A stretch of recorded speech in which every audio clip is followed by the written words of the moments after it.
In the 16th century, the Ottoman Empire stood as a colossus astride 3 continents, a testament to unparalleled military might and cultural brilliance.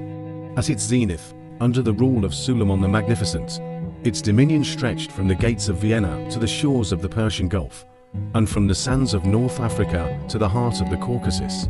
Istanbul, the imperial capital, was the wealthiest and most sophisticated city on earth, a dazzling hub of art, science, and commerce. The Ottoman armies were the most disciplined and technologically advanced in the world, striking fear into the hearts of European monarchs.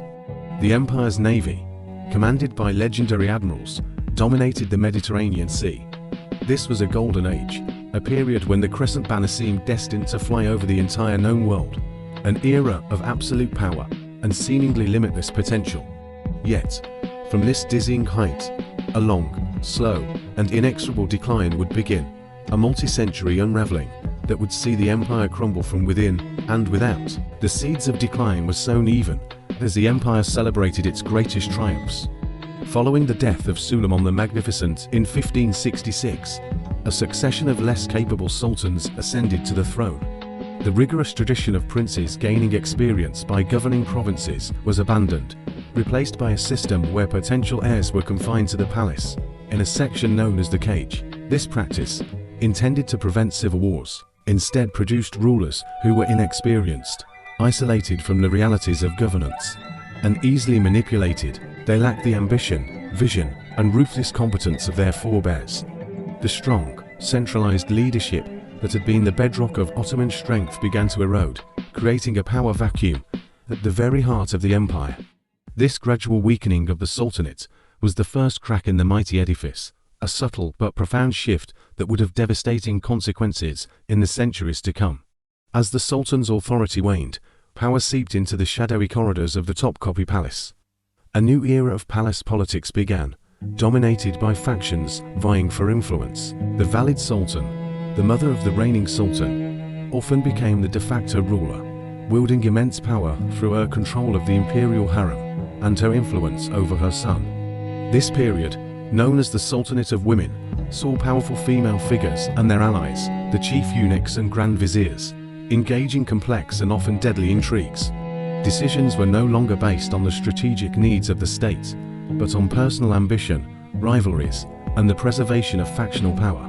Corruption became endemic. High offices were sold to the highest bidder, regardless of merit, leading to incompetence and mismanagement throughout the imperial administration. The intricate machinery of the state, once a model of efficiency, began to rust and seize, paralyzed by bribery and internal strife. The decay at the center of the empire inevitably spread to its military, the very institution that had forged its greatness. The Janissaries, once the elite, invincible shock troops of the Sultan, began to lose their edge.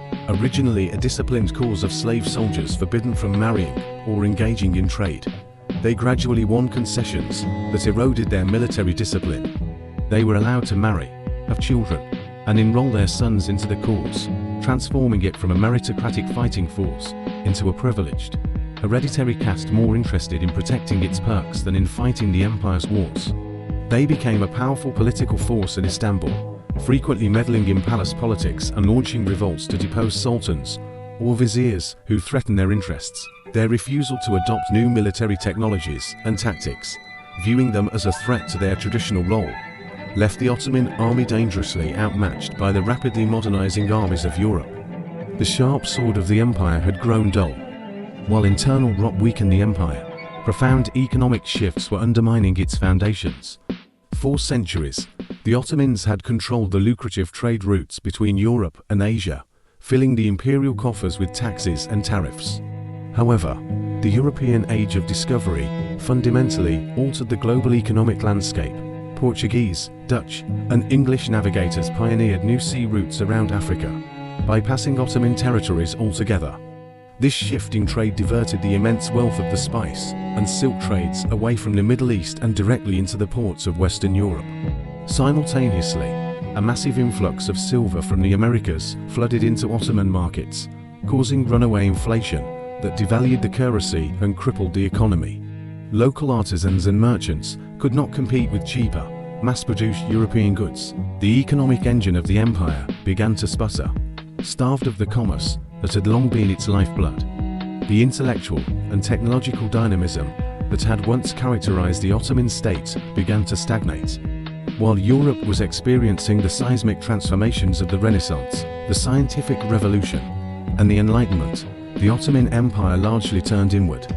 A powerful conservative clerical establishment resisted innovation, viewing European advancements with suspicion and hostility. The first printing press in the empire, for example, was not established until the 18th century, centuries after its invention in Europe, and its use was heavily restricted. This failure to embrace and adapt to the new ideas and technologies sweeping the West had dire consequences. In science, industry, administration, and military organization, the empire fell further and further behind its European rivals. The gap, once a narrow stream, had widened into an unbridgeable chasm. The Ottomans found themselves in a new and terrifying world, armed with outdated tools and antiquated ideas. By the 19th century, the once mighty empire was derisively known as the sick man of Europe. Its weakness was a glaring invitation for a foreign interference. The great powers of Europe, Britain, France, Russia, and Austria-Hungary began to circle, each eager to carve out spheres of influence and seize territory from the decaying state. This Eastern question dominated European diplomacy for a century.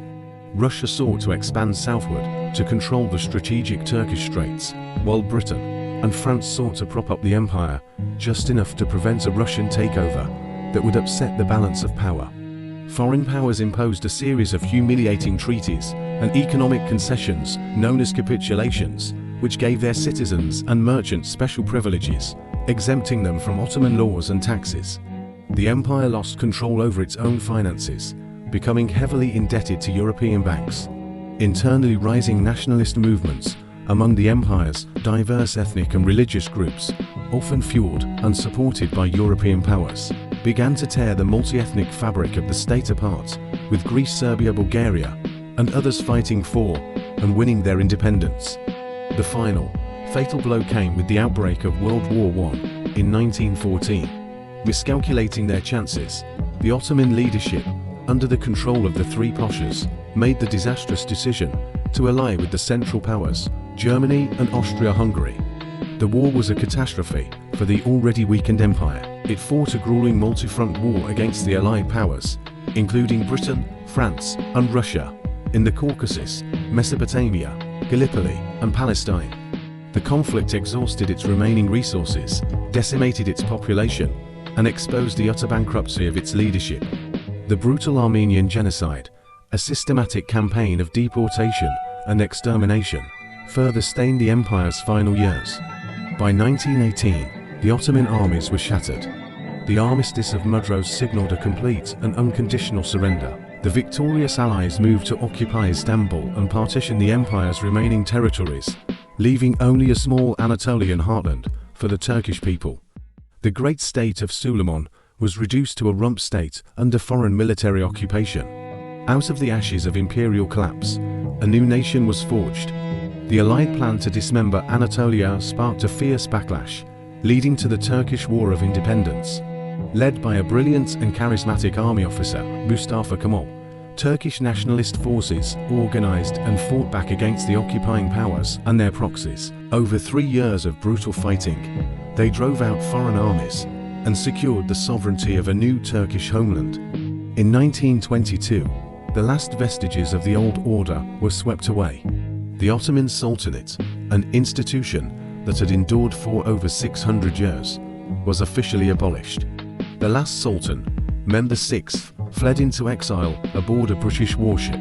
The following year, the Republic of Turkey was proclaimed, with Mustafa Kemal, who would later be given the honorific title Ataturk, or Father of the Turks, as its first president. The long, agonizing decline of one of history's greatest empires had finally reached its end.